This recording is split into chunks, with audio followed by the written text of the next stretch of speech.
shop, pop, movies. Ahoy there, and welcome back to the 31 Lists of Horror.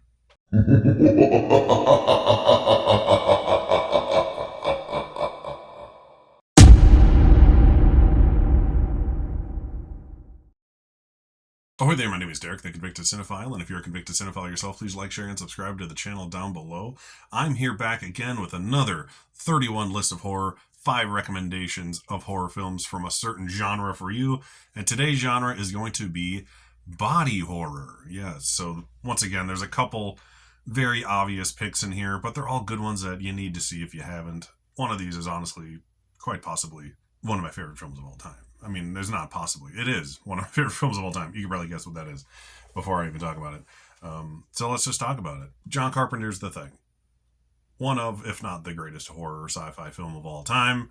Everyone's seen The Thing. Everyone loves The Thing. Brilliantly directed by John Carpenter. It is my favorite film of his. Halloween was my favorite film of all time for a few years. And I had seen The Thing years before I ever watched Halloween for the first time. And, come back around 30-odd years later, which one do I like the most? Which one have I watched the most now? And which one is consistently the greatest? It is The Thing. If you don't know what The Thing is, God help you. But a bunch of scientists are at a lab in Antarctica. A Norwegian helicopter is chasing a dog, shooting at it. Why would they be shooting at this dog in the beginning of this movie? It's a little puppy. That's what it is. And this Norwegian accidentally blows himself up, long story short, and they take this dog in with them, take care of it, but something's off with this dog.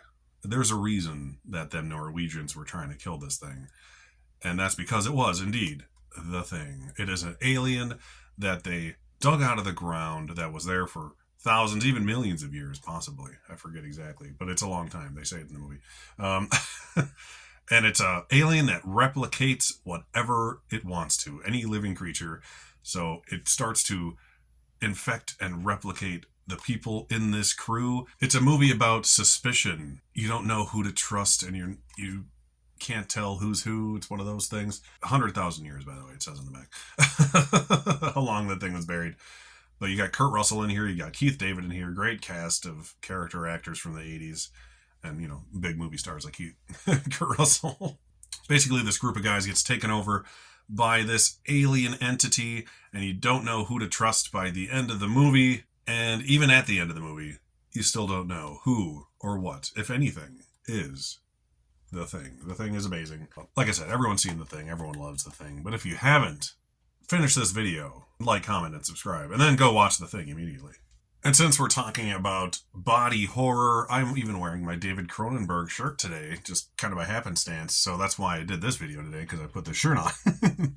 I got to talk about a couple David Cronenberg classics here for body horror recommendations. First, I've got Videodrome from the Criterion Collection. This is just the old Blu-ray, I think.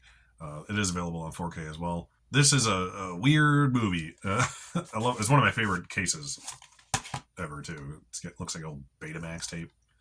But essentially, James Woods' character is the lead here, and he finds this weird, disturbing television station, like in the middle of the night, and he tries to find out what this station is and where it's coming from, and he discovers a lot of weird shit along the way.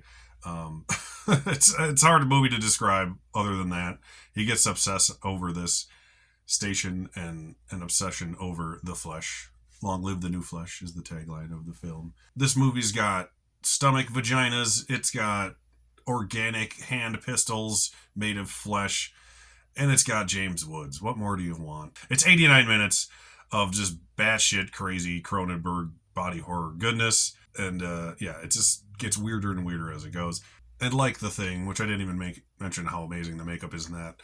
The makeup is very good in this as well. You can't have a body horror movie without some kick-ass makeup, right? But Videodrome, if you haven't seen it, I can't recommend it enough for batshit crazy weird movies. I even need to rewatch this movie very badly. It's been too long, but let's continue on the Cronenberg train. We'll go with the even lower hanging fruit here. Speaking of makeup, you got to talk about The Fly. This is the Scream Factory Fly Blu-ray that comes out of the all the 5 movie collection. The Fly is one of my all-time favorite films as well. I can't talk about it highly enough. Jeff Goldblum, Gina Davis are amazing in this. This is a remake of the 1958 film with Vincent Price, and it's similar but very different. It's a story where a scientist makes a teleportation device, and he's figuring out all the kinks, essentially, and he wants to teleport a living subject, and he wants to do it to a human, so of course he does it to himself, unknowing that in the pod with him is a tiny little housefly.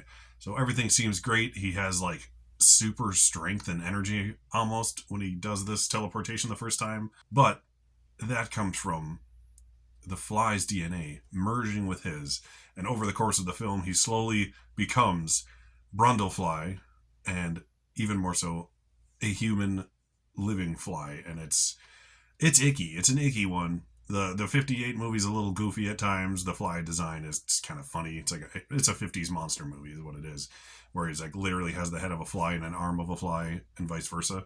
This one, instead of there being two of them, it's merged into one creature, and it's some of the most horrific crap you'd ever seen, and it's an allegory to cancer and AIDS and how disease can affect a person, and it does so in a David Cronenberg body horror delicious way.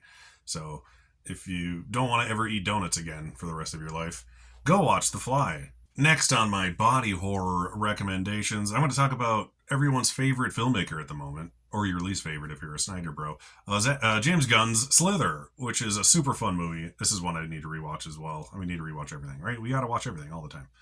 But it's a James Gunn film before anyone gave a shit about him, basically. He did this right after the Dawn of the Dead remake, which he wrote, came out. This is it's a funny horror comedy, body horror film.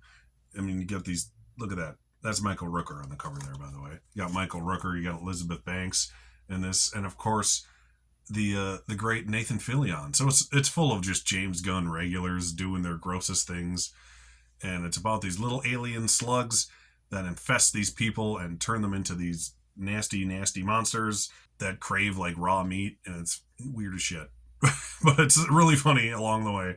So if you're in for a gross out fun movie, Slither is a great one for you. It's a small town suburban horror movie as well. So if you like all those little ingredients and something you like to laugh along the way, Slither's great, especially if you're a James Gunn fan, or if you're just like a Guardians of the Galaxy Superman superhero fan and you want to see what this guy did back in his heyday.